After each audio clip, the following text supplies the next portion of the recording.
Hi, I know I'm just a cat, but I believe in kindness. If you click subscribe under this video, you'll make my day. The last thing I expected to hear that Tuesday night, when I had finally gathered the courage to ask, was that we simply couldn't afford it.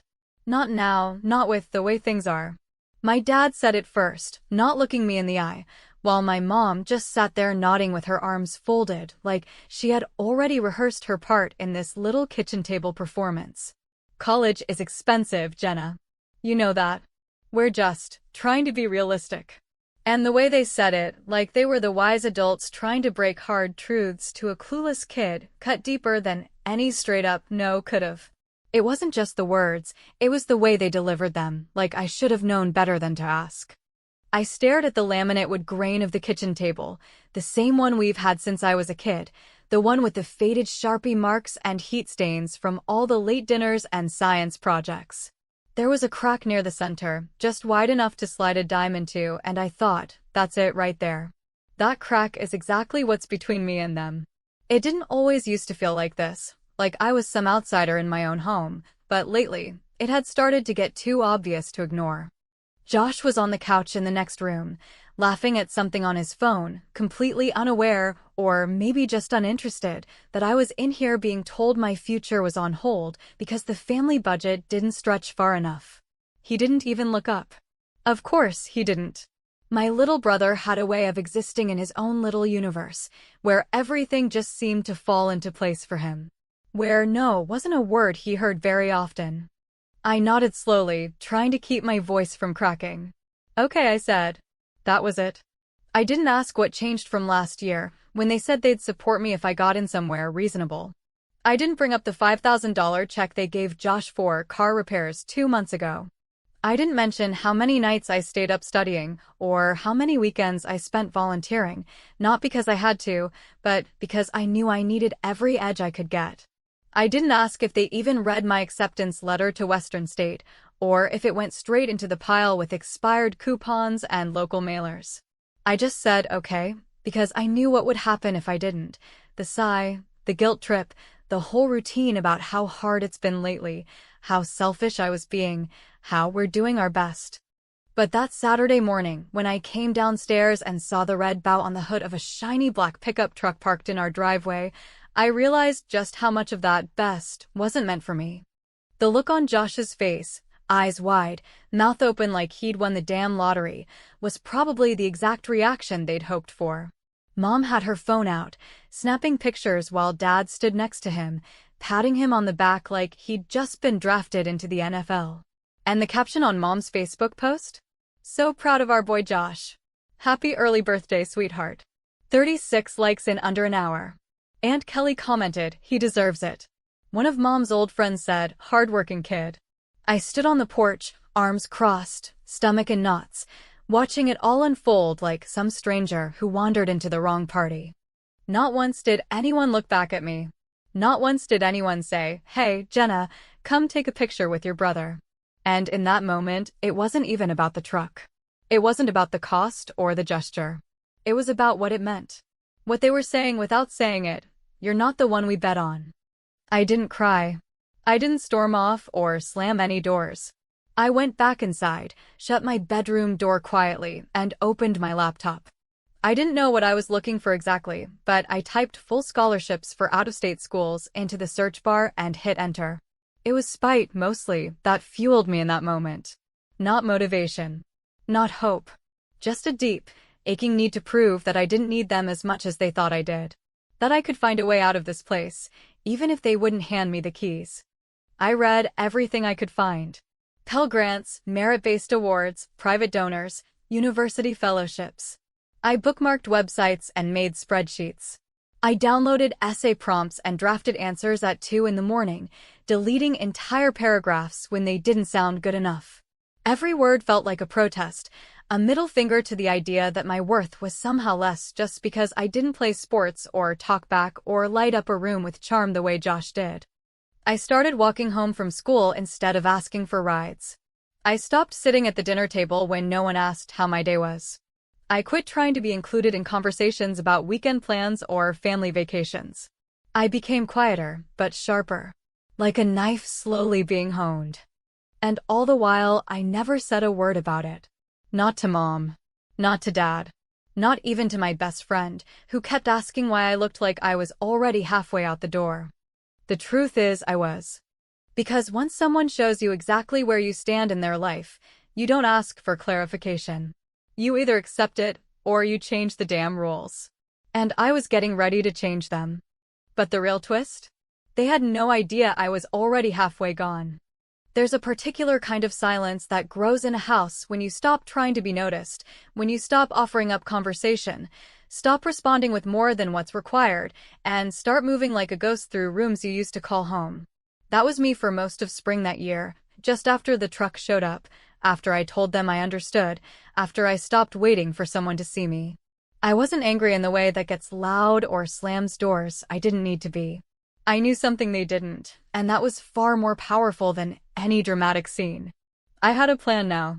And not just any plan, but the kind of plan that runs on quiet revenge and unshakable resolve, the kind that grows stronger every time someone underestimates you. Every night, after finishing homework I could have done with my eyes closed, I would sneak downstairs around midnight and sit at the old desktop computer in the corner of the living room, because I didn't want them to see my browser history. And that machine didn't sync with anything. I typed faster than I thought I could, racing against the hum of the refrigerator and the occasional creak of someone shifting in their sleep upstairs. I was applying to everything, small liberal arts schools in the Northeast I'd never heard of, state colleges with obscure names, even a private university in Oregon that promised a rural-to-urban transition program for students from towns like mine. The essays asked me about hardship, leadership, sacrifice. I wrote about working double shifts at the diner in town without ever once mentioning that my parents were still paying off Josh's braces, but said they couldn't spare a cent for my books. I wrote about community without once naming the people who forgot to invite me to dinner when they planned it without me. Some nights I'd fall asleep at the keyboard, forehead pressed into the desk, fingers numb, only to wake up and panic over whether I remembered to hit submit. Other nights I'd wake up to the sound of my mom laughing downstairs. She had insomnia, liked to rewatch old episodes of crime dramas at 2 a.m., and I'd freeze like a deer in headlights, scared she'd see me and ask questions. But she never did. Sometimes she'd glance over, ask if I was finishing homework, and I'd nod. "Good girl," she'd say, like she meant it, like it wasn't a phrase she pulled out automatically when she didn't want to linger. At school, I became the version of myself everyone assumed I'd always been: distant, hyper-focused, probably a little cold, but it was easier that way. My counselor, Mrs. Eaton, noticed.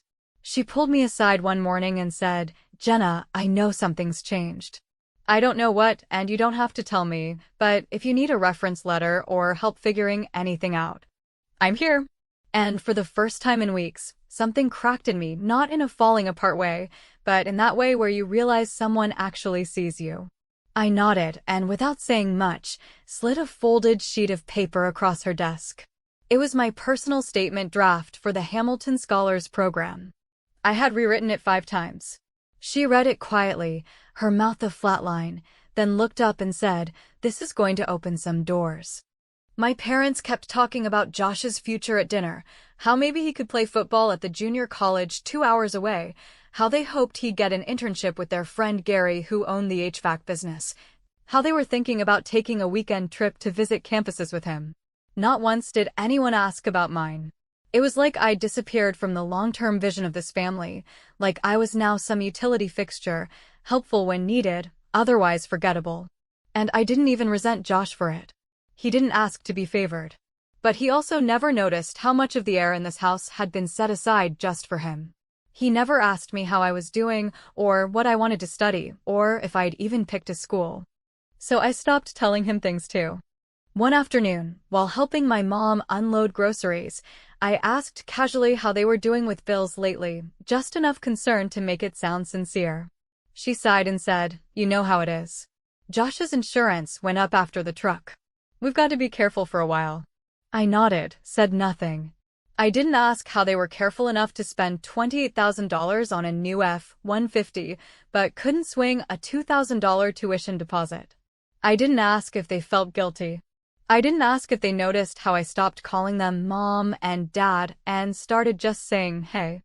I didn't ask because by then I already knew their answers would hurt more than their silences. The email came on a Thursday, subject line, "Congratulations from Everhart University." My hands shook when I opened it, not from fear but from the sheer weight of it all. It wasn't just an acceptance. It was a full ride, tuition, housing, even travel stipends. A private school in Oregon, 5 hours by plane. I reread it 6 times. Then I closed the laptop and didn't tell a soul. I printed out the letter and put it in a folder labeled insurance forms because I knew no one would look there.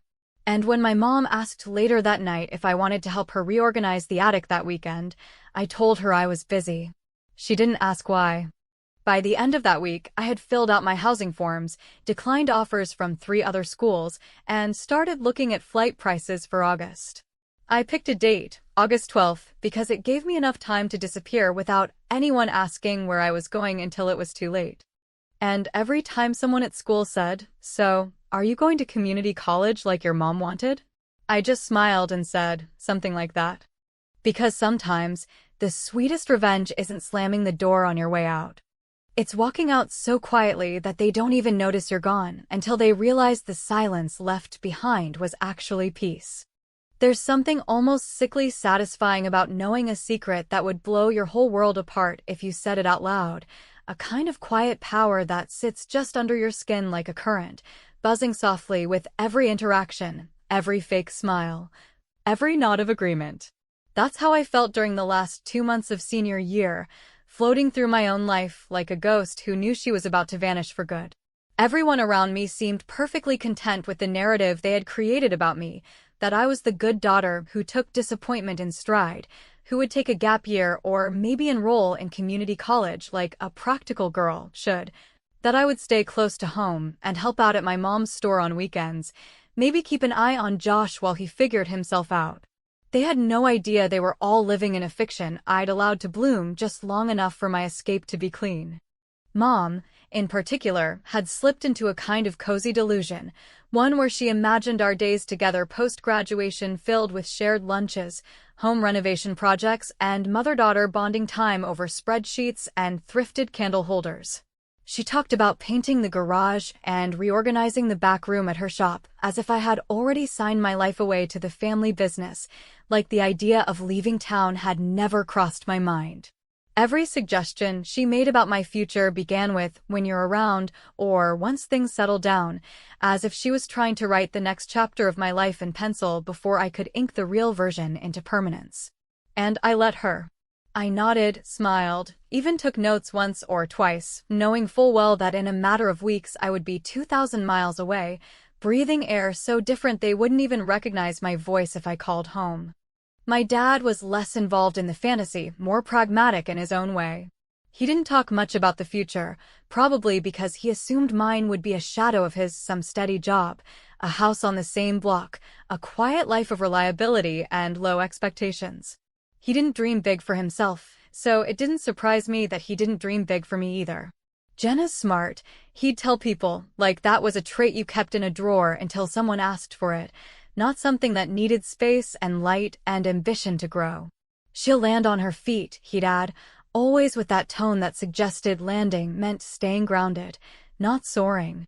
Josh, on the other hand, barely noticed I was still around.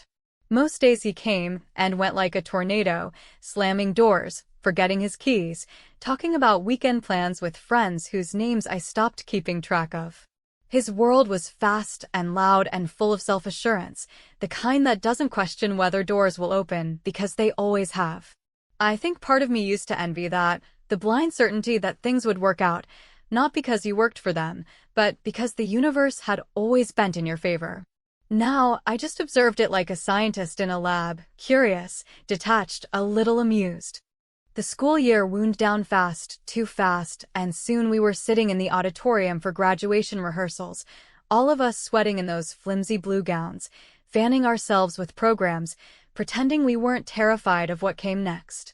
I sat in the front row, name printed bold at the top of the valedictorian list, and I wondered if anyone in the audience would even understand the irony of it all. The girl everyone assumed would stay, the girl they forgot to fight for, was the one who had been planning her exit longer than anyone knew. When Mrs. Eaton handed me the final speech approval sheet, she paused, her eyes scanning mine with that look only teachers get, the one that sees past your composure and into the engine room of your heart. "You sure you want to do this?" she asked, soft enough that the others nearby couldn't hear. And I didn't lie, I just smiled and said, more than anything. Because what I had written wasn't just a speech, it was a goodbye so layered with subtext that only I would know where the cuts were hidden. It was a love letter to freedom wrapped in metaphors about growth and change, with just enough warmth to pass as inspirational and just enough bite to be remembered. I picked up the graduation tickets that afternoon, 7 total, and sat with them at my desk that night, flipping them over one by one, thinking about how easy it would be to give in. To hand a pair to my parents and pretend we were still playing the same roles in the same play. But I didn't. I gave 2 to Mrs. Eaton and her husband, one to my favorite English teacher who had once told me my writing felt dangerous in a good way, and the rest to friends who had never asked for anything but had shown up when it mattered. My parents didn't even know tickets were required. They probably assumed it was open seating, like Josh's middle school football games. Show up late, find a spot, cheer when it's over. I printed a formal announcement with my name in gold script, the Everhart University crest stamped at the top, and mailed it to myself. I didn't send copies to relatives. I didn't upload it to Facebook. I wanted one keepsake for myself, a souvenir from the moment I chose not to perform gratitude for people who didn't earn it. The night before graduation, Mom asked what I was wearing under my gown, and I told her I hadn't decided. She laughed and said, "Don't be silly, it's just us." And that was the moment I realized something. I wasn't angry anymore. I wasn't hurt. I was just done. Because when people show you who they are, over and over again, and you finally believe them, what comes next isn't rage or heartbreak. It's peace. The quiet kind that comes from knowing you don't owe anyone a damn thing, not your presence, not your loyalty, not even your explanation. And the best part was, they still thought I'd be back home by dinner. The morning of graduation began the same way every other day had that spring, with the quiet hum of the coffee maker in the kitchen, the low murmur of the news playing in the background, and the soft clatter of dishes as my mom moved through her routine like a woman rehearsing a role she'd been playing for so long she no longer noticed the absence of applause. The sun had just started to push through the living room blinds, casting streaks of light across the floorboards, and for a moment, standing at the top of the stairs in my gown with my hair pinned back and my shoes dangling from one hand, I imagined how things might have been if we were the kind of family who actually saw each other, who asked real questions, who gave more than surface-level pride and social media-ready smiles. But then I blinked, shook the thought from my mind, and reminded myself that today wasn't about regrets or rewriting history. Today was about closure, mine, not theirs. I walked into the kitchen slowly, deliberately, holding my breath as I waited to see if anyone would react. My mom turned around and looked at me like she was surprised I had aged overnight, her eyes scanning the length of me like she hadn't really seen me in months, maybe years. "You look beautiful," she said, almost automatically, and I nodded, offering a small, polite thank you that hung in the air between us like a placeholder for a conversation that would never happen. She didn't ask where we were sitting. She didn't mention the time. She didn't ask for tickets. And when Dad finally wandered in 10 minutes later, scratching his jaw and yawning like it was any other Saturday, he said, "Big day, huh?" before grabbing his thermos and heading outside to check the mailbox. No urgency.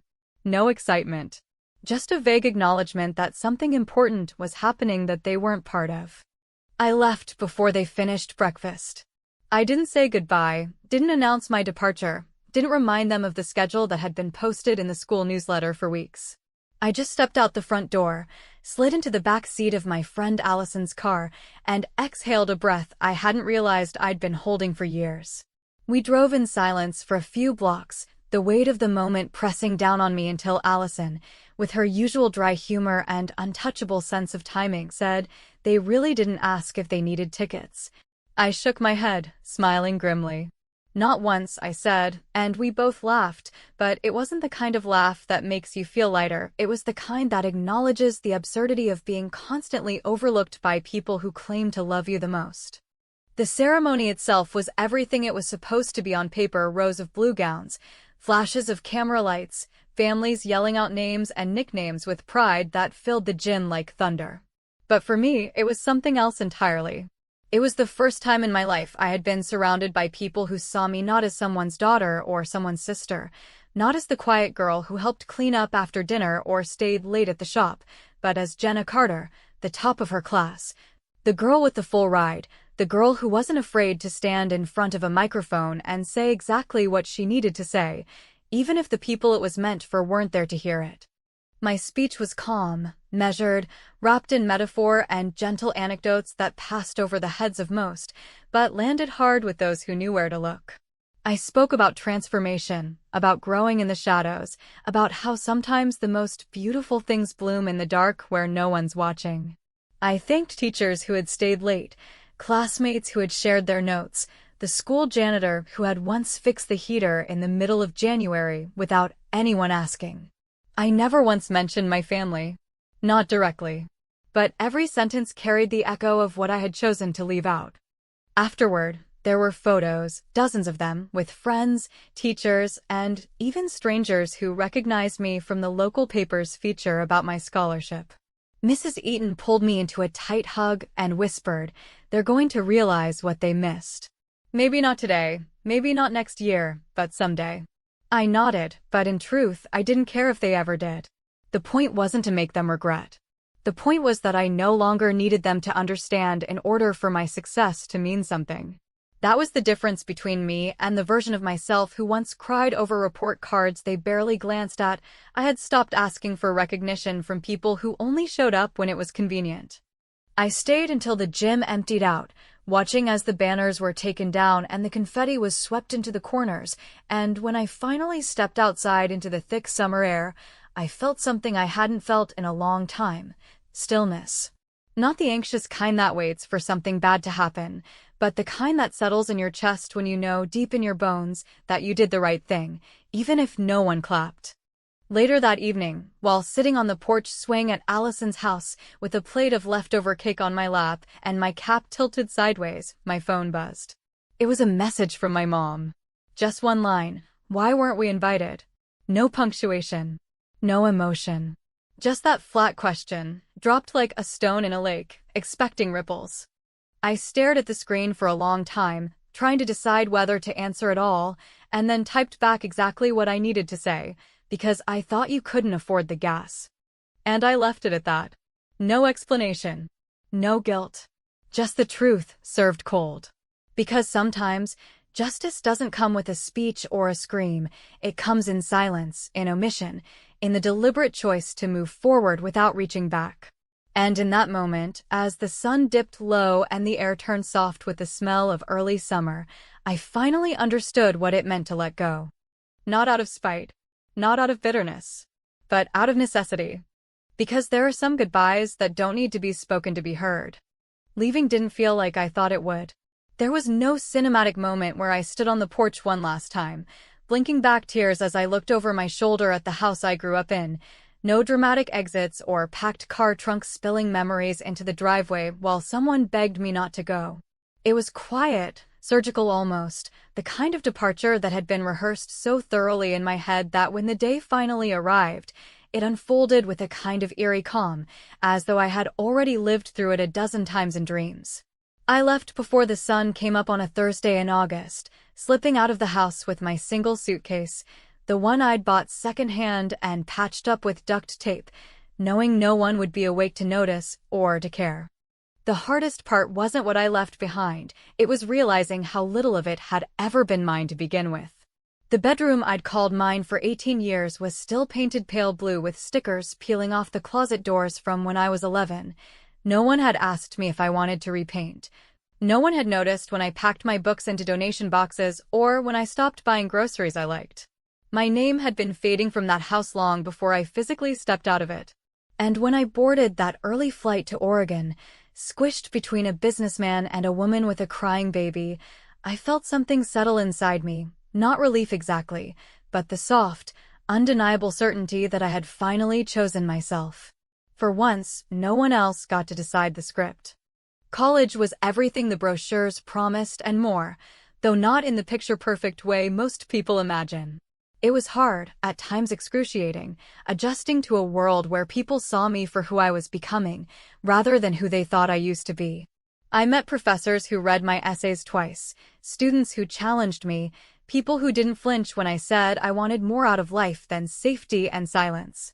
I got lost in campus buildings with names I couldn't pronounce, pulled all-nighters in the library, drank terrible coffee with people I barely knew, and felt more seen in those first 3 weeks than I had in my entire life back home.